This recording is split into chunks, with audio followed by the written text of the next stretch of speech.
This afternoon, I am in New York talking with Jack S. Ellenberger here in his lovely in-town condo, or condo apartment, in Upper Manhattan. Jack retired from the position of director of the libraries or law librarian, I think he had the more traditional title, at the law firm of Sherman and Sterling here in New York. Retired about 21 years ago in 1995. Yes. Prior to coming here to New York, you were a Washingtonian down there in that city, and your last role there was as librarian at the D.C. law firm of Covington and Burling. Initial interest in the association was greatly enhanced by two people I got to know very early. That was Elizabeth Finlay, who of course is a former president, a remarkable woman who had really made her own way in the world since the 1920s, when she was the law librarian for what was at that time the Dewey Ballantyne firm, which of course in Manhattan, alas, is now gone out of business. But she was librarian for that firm for many years. And we met at a meeting about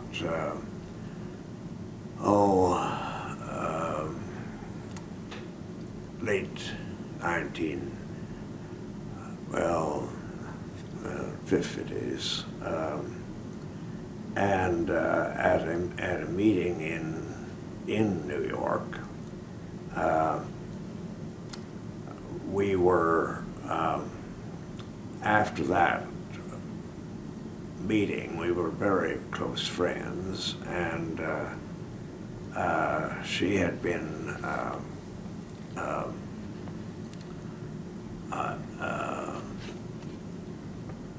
as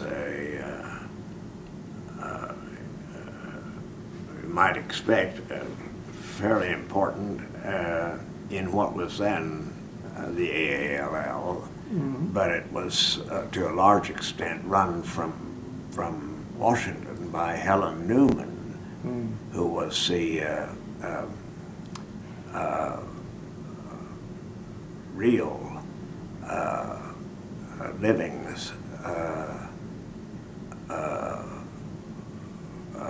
and truly remarkable woman who had been at the Supreme Court for a long time, and the two of those women were very, very important to me, and I got to know them both. They lived, of course, in Washington, and I had come there after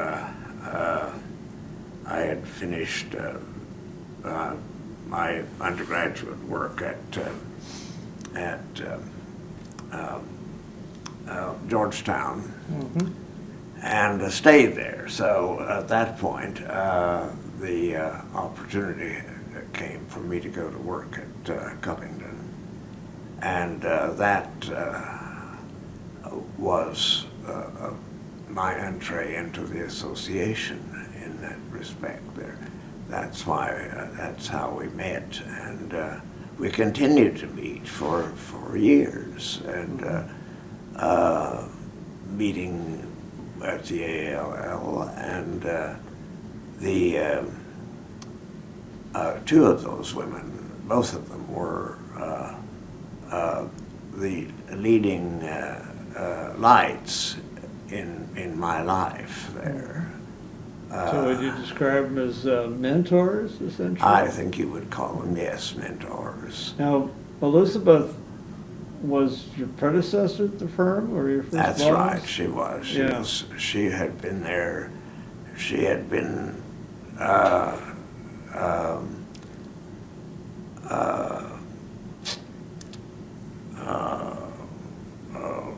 interviewed and installed there in about 1946, I guess it was just, it was war years, in the war years. Uh-huh. And she was a remarkable and very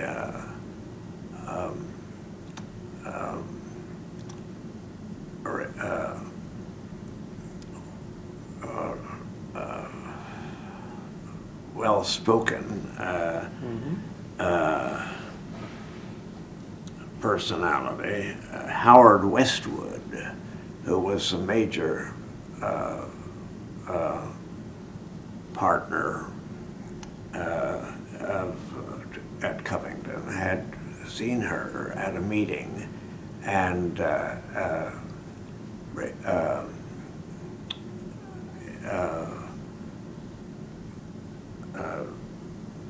was concerned to have somebody organize the firm's library. And at that time it was rather poorly, or at least was not, was well known. In fact, for many years it was the largest and perhaps the most, this is hard to believe now, the only truly organized a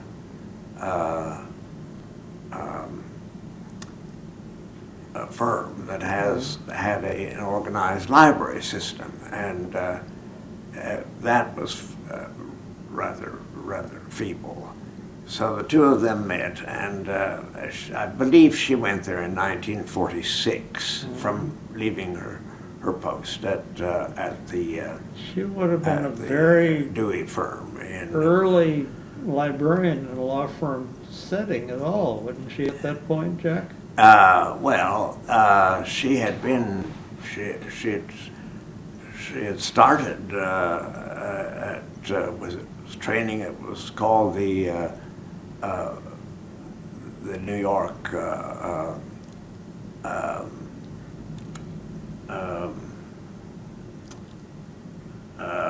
College of. It was operated around the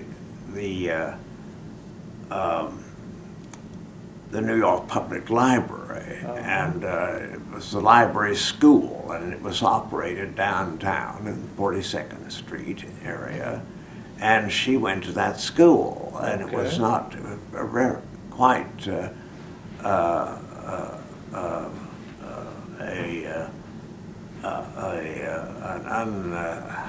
unknown thing to have had this school. It had been really probably founded more likely by Dewey, who was, of course, dean for a time at Melville Dewey at the Columbia University. I think he was. I'm not sure what his background is. Did it become part of Columbia's library school? I believe so. Yes, he did have something to do to start the library school at Columbia. Well, she was really a pioneer then as a trained librarian working for a private law firm. Was that pretty much unusual up until her time, wasn't it? Yes, it was. It was. She was a real pioneer in that respect, and she went through that school, and then she graduated, and she had been at Dewey, then not with Dewey's name in it, but at that time, and they had hired her, and she stayed there from around the 1930s to through the time that she was recruited by Westwood to go to Washington. And so she was a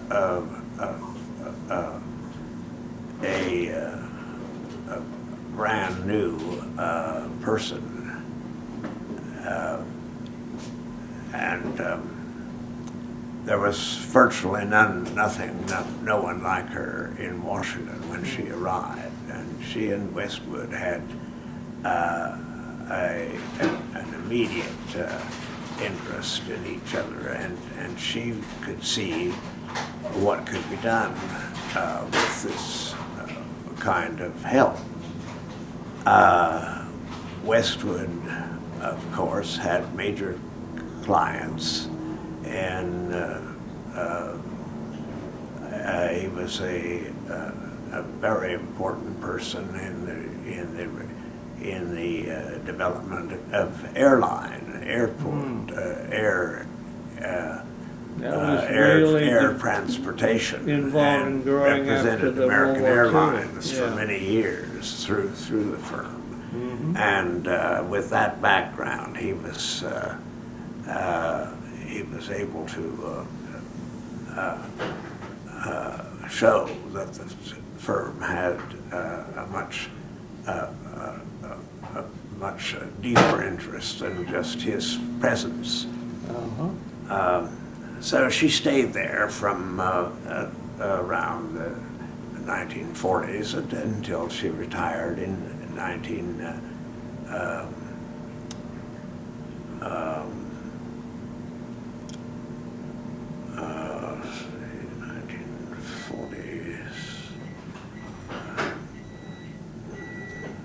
Till I was. She was still active enough 60. She's to be the first firm librarian to be elected ALL president. That is right. And Yes, she served was. in the years 1961, 1962.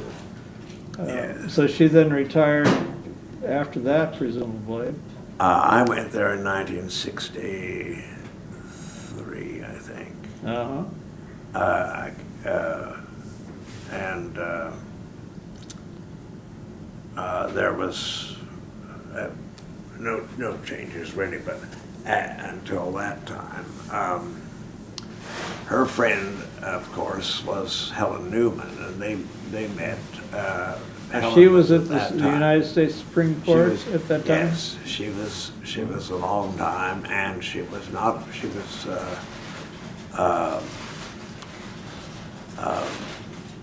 Supreme Court librarian from the early 1930s, when the firm was moved in, or when the court was moved into the new building. After The President's its, building, actually, and they're it's still in there. major promotion by Taft, who was had been on the Justice, I court, think, and yeah. of course was very important in getting the new building. We put it virtually across the street from the U.S. Capitol. So Yeah, I remember and, it, right there. And Helen went there. I'm sure she was not the first librarian for the court, but she was very active in it and stayed that way I for think the all of history her of the life. court, there was a man who'd been librarian many, many years. And then Yes. his son succeeded him, as I I recall. And believe then I so. think she came after that. I cannot at this point remember. Yeah, I don't remember but the that names, was, but even that was before my time, so I can't say that there was Yeah. any knowledge there. But Well, they- Elizabeth Finley became president of ALL. She was the first law firm librarian. Yes, she was. That's right. Helen was, I hate to show my ignorance on the history, but was she ever president of ALL? I don't remember. Oh yes, She was. She was, but she was not only president, but she really ran the association out of the court. At the time Long she was before we there. had any staff I members. think you could say that she was president during the war years because no one else could be found to do it. Yeah, the guys were probably So, all yes. in military And it was service. at that point that Elizabeth was recruited to come in by Westwood into the firm. Mhm. So all of these three people sort of go together in my history. Mhm. That of that time. Now, there's another name that comes to my mind as a law firm librarian who took on a tremendously important and significant leadership role in our profession, who was the second president of AELL to come from that sector, and that was, of course, William Murphy, Yeah. William D. Murphy out of Chicago. Then you, of course, fulfill the same Yeah, role, Bill and but I you're were the very third close in the friends, sequence. and he was had been librarian at in fact was until his retirement in Is it Kirkland Ellis? around late 1960s. Yeah. Um, He was president, the notes I have, from 1967 to 1968. Right. We were very ALL good friends, presidents. and he had much to do with my introduction into the association, along with people like Eileen Murphy, who was remarkable, another Murphy. Mhm. They called them the two Murphys, and they did a great deal to build the association. Uh-huh. But, and all of these people knew each other, of course. At that time, the association was a fairly closely knit, if not clannish, group that had. It was even that way a little bit, frankly, when I first joined in the late 60s. It was small, and people sort of all knew each other. Oh yes, it did. They had that feeling, and regularly congregated at a convention of some sort, which was then published, and of course the journal and the and particularly the newsletters were sent out for a time. That was a minute, but Helen did all of that. She was wherever she was, she ran it, and she and Elizabeth would talk to each other regularly. I mean, like several times a week, and together they produced this newsletter, and then the journal was, of course, going as early, I guess, as the man you had just mentioned at Bill Murphy? no. No. Murphy came into the picture somewhat later in the Yeah. 40s, but Well, the Law Library Journal you goes said back. there was an earlier, there was a male who was head of the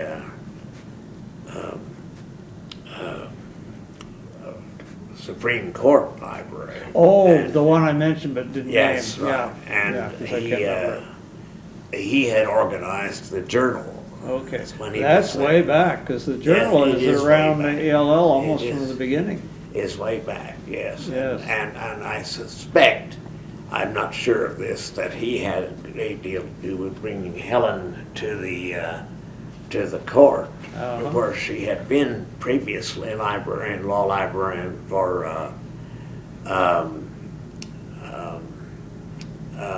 George Washington University. Okay. Yes, George. Yeah, I think she was the director there, or whatever, the law librarian Yes, at it the was time. George Washington. It was in Yeah.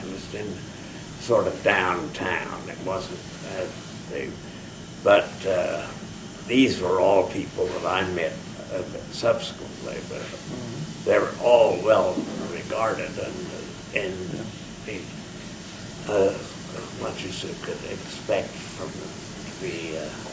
Well, I remember a story about Bill Murphy, or a reality of something he did when ALL some years later expanded its staff and hired an executive director, and there was an opening and Bill came back for a while as sort of an interim executive director when that one left. He was right there in Chicago and retired, and I guess had the energy and whatever to say yes when asked to do it. Yeah.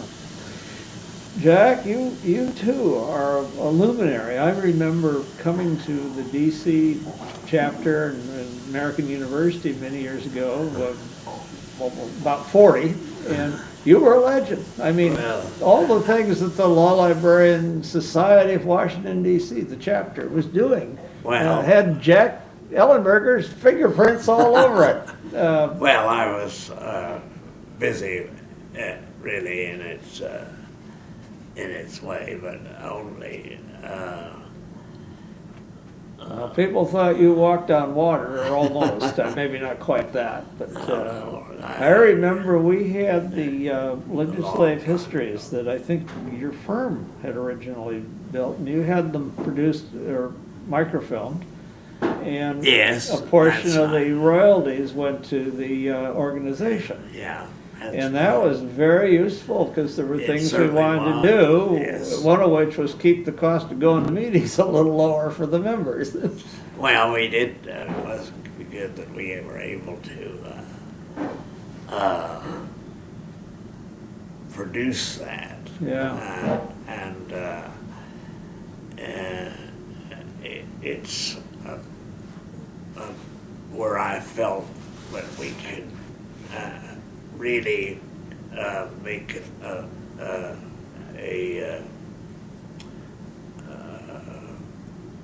an effort to educate. Well, it really brought the documents all together, and at a time when they were hard to obtain because you didn't have first the microfiche and then later the online access to all these congressional documents. Yeah, that's history, but it is part of the history because it really became an important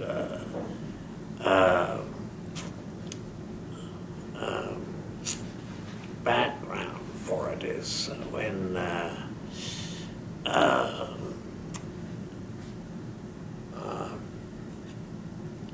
trying to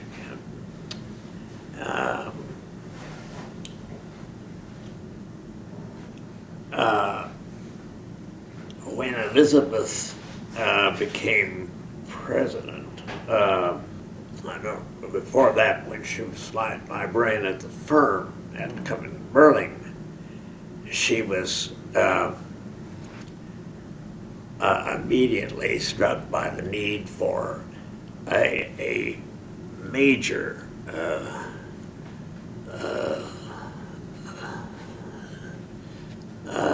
effort to acquire legislative materials and put them together. This must have been certainly one of her most important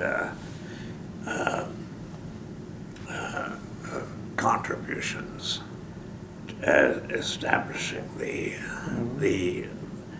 and I picked that up, and we were very active in it for the firm. Really, you could say, had it as a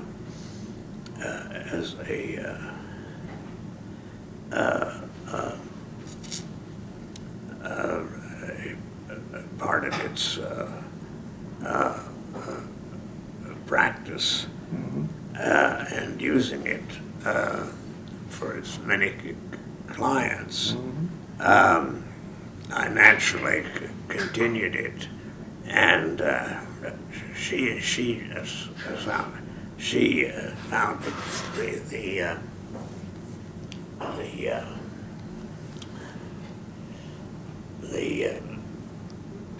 the system, and by that we had covers of people who would usually young law students in working for the firm would also cover the hill for us. We were getting as much of these materials as we could do. It was pointless to establish them in a formal way, and that's what Elizabeth did.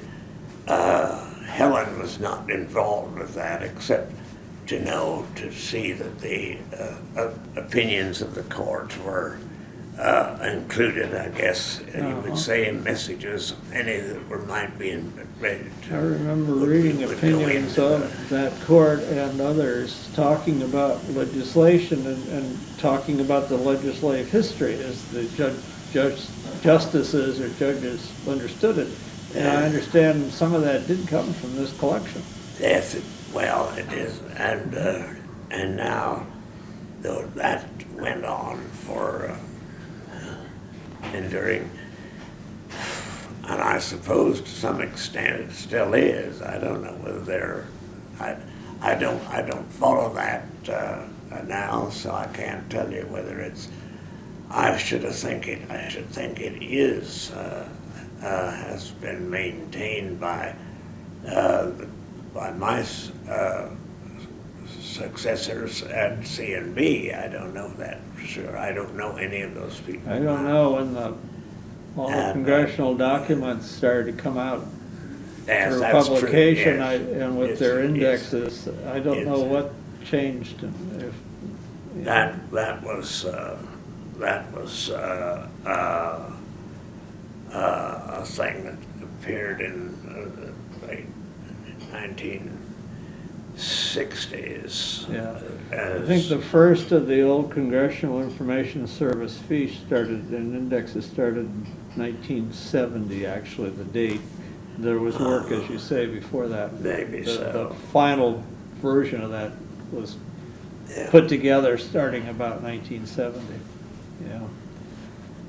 But up until then, getting your hands on that stuff was, that was a lot of the work you must have been doing, and she had been doing, was to get the documents in the first place. Yeah, well, we did. She learned it, and we continued. Even I worked with her for a while, and then when she retired, I took it up. Yeah. Well, you came to the firm then in about 63 or thereabouts as director. You'd been there a little bit before that. Yes. Could we sort of talk a little bit about you as an individual, a librarian? You have 2 degrees, undergraduate and library degree. Yes. Can you tell us where you got those? I went to Europe when I was in 1950s because after I'd been in college, at Colorado College in Colorado Springs. My home was in Colorado, and having been there, I then decided I was going to go to. I wanted to go. I had inherited some money from my grandfather, and I said I want to go to Europe, and I was just doing nothing. This is around 1950, and I barely got there and settled down. I was going to go to the London School of Economics, and I did it for about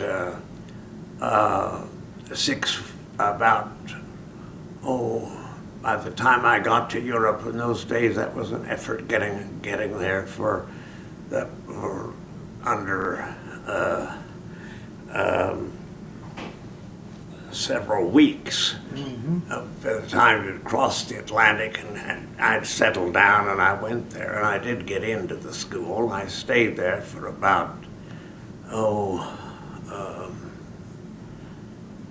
half a year, something like that, and the Korean War started. That's where I came into the picture, and I had no question. My mother said, by that time there was no such thing as there was transatlantic telephone service, but it was rather feeble. So I was getting cables that say, what's going to happen? You're going to have to come here, come back here. And I was finally told there's no question about it. Yeah. So I went, at that point, I went to the American Embassy in Grosvenor Square in London, and I was then at LSE, and went to the embassy, and I was recruited into and joined the U.S. Air Force, and that's where I was.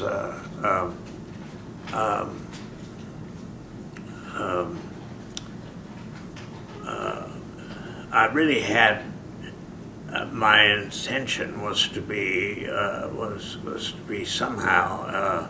I had no.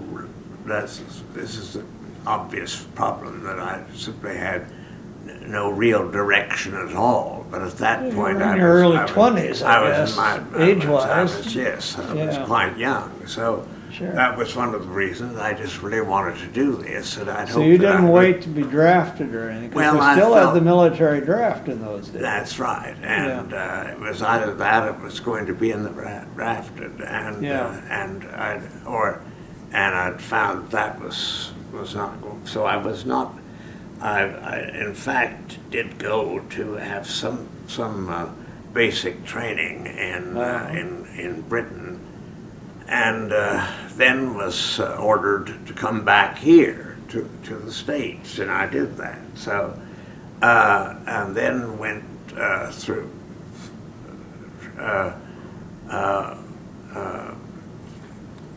that ordeal and that return. Then did you actually, during the Korean War, did you go to Korea? No, I did not. I did not go to Korea. That was one of the reasons I was happy to find a way out, but it was not. The way out was simply to have been in the Air Force rather than something else. So, as importantly as was that, of course, was a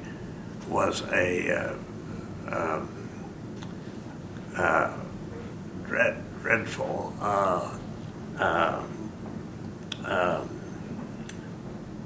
combat, which has never had a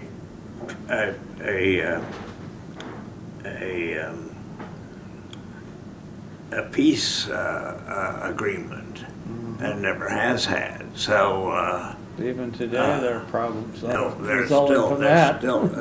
It has a lot of history, but very, very little solution to it.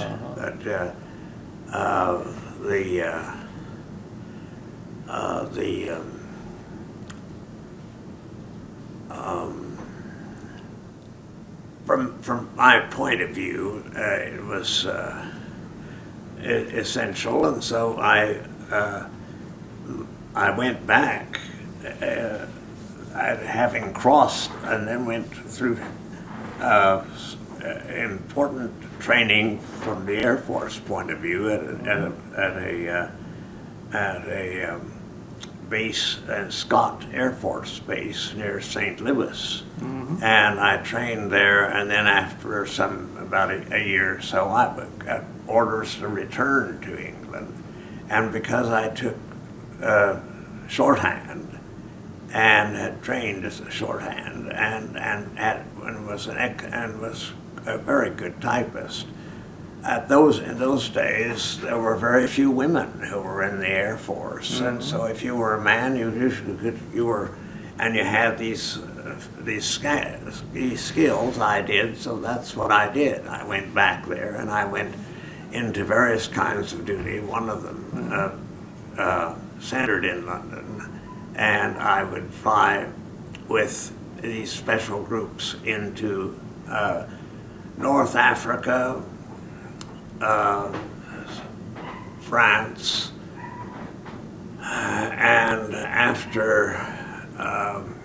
and into Rhine-Main in Germany. trying to revitalize the ground activities of the Air Force,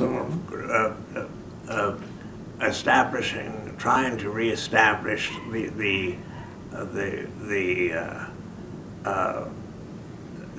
basic function of these places, that is France, North Africa, Italy, and Germany, and these special groups of which I would be a part of it, really in the group handling its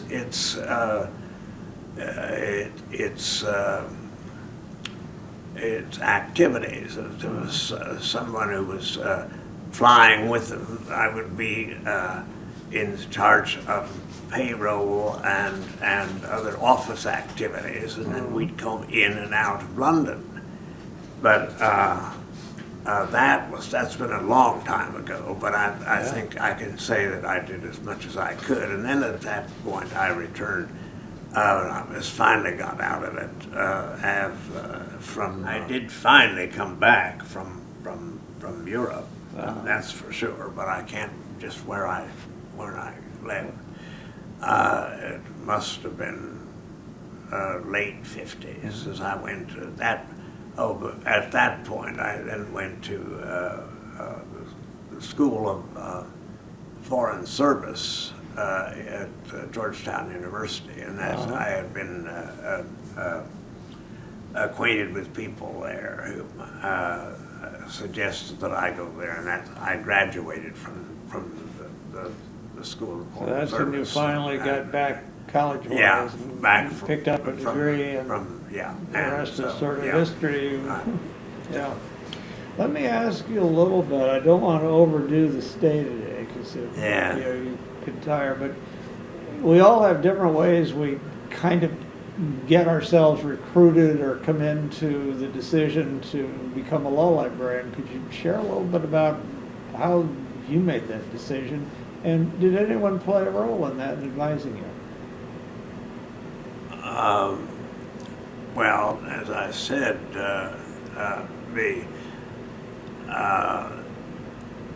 having decided to make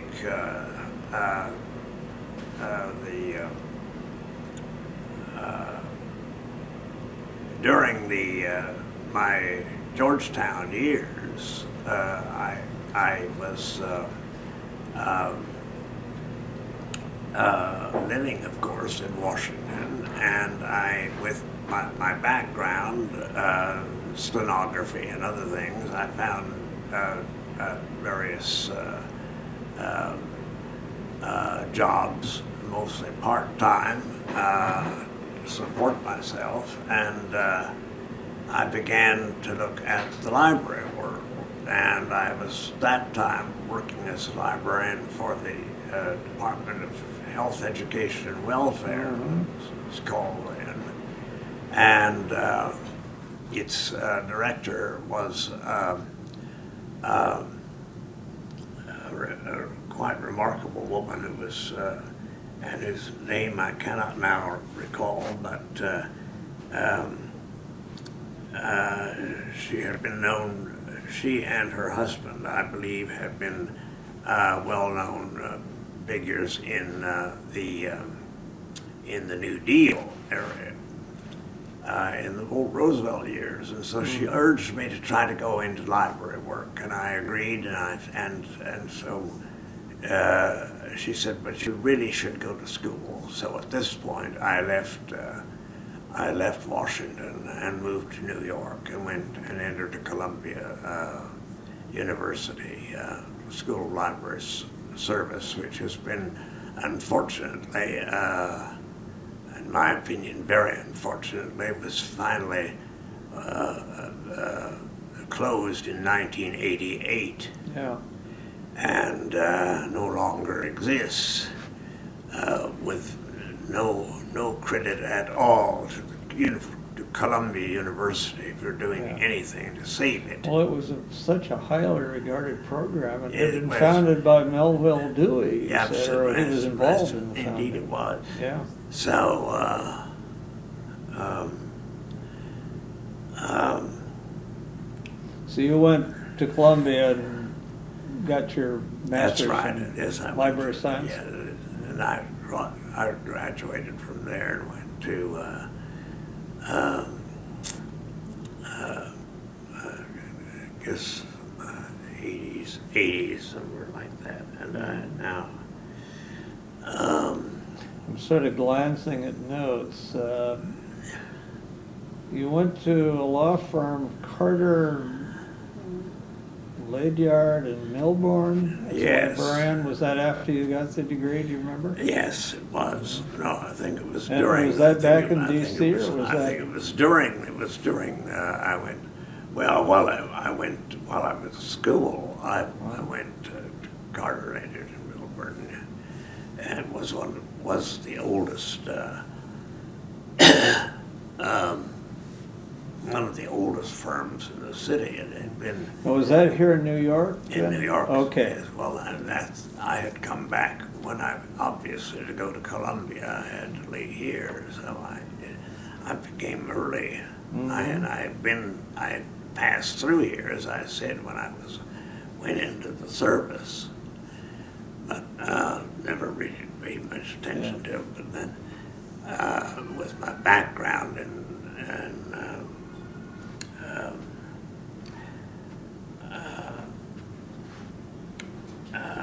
Washington, I had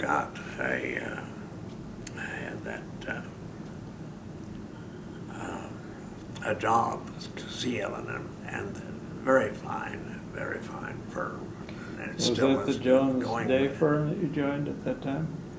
to Wall Street. It's still there, I believe. It's been one of the oldest law firms in New York, or if not probably the largest.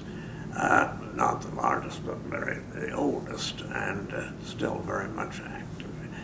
And I was there for a time, and then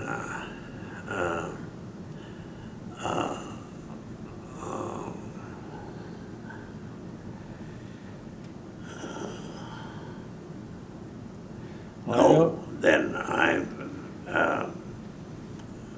had intended to go to law school, and with a close acquaintance with Miles Price, who was then headed the law school, Columbia University Law School, and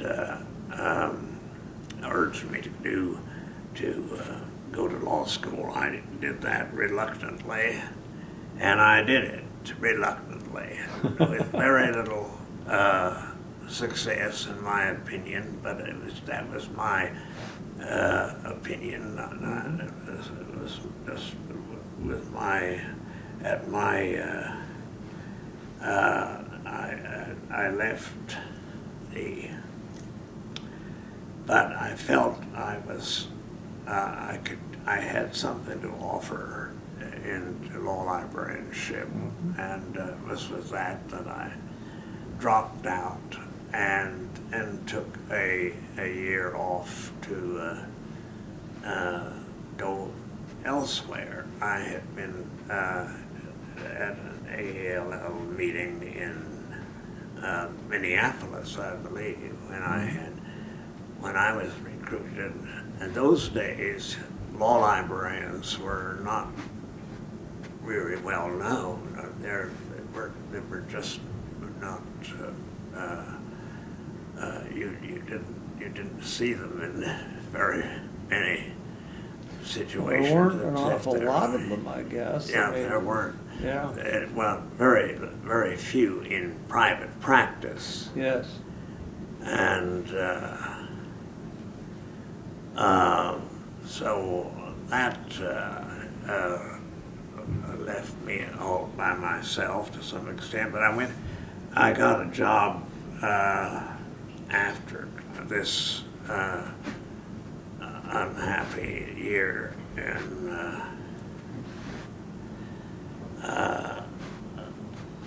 law school at NYU, and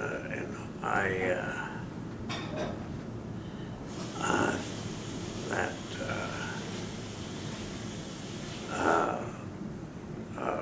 was a year with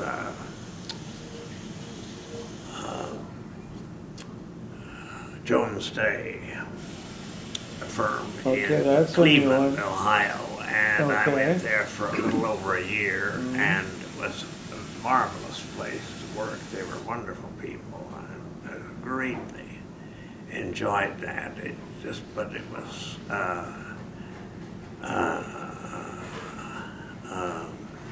a real change in many respects. Nevertheless, I stayed in touch with, and that's where I really began to be actively involved in AALL. Is when I went to its yet another convention, and I think Elizabeth and Helen both said, "Why don't you come back and you'd come back to New York?" And I said, "Well, I'll try to do that." I said, and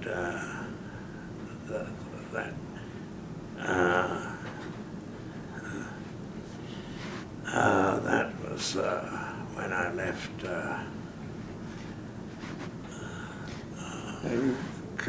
Cleveland and then returned to Washington. So You came back to Washington, you were at, I think, the District of Columbia Bar that's Association right, Library the for a district, while. right.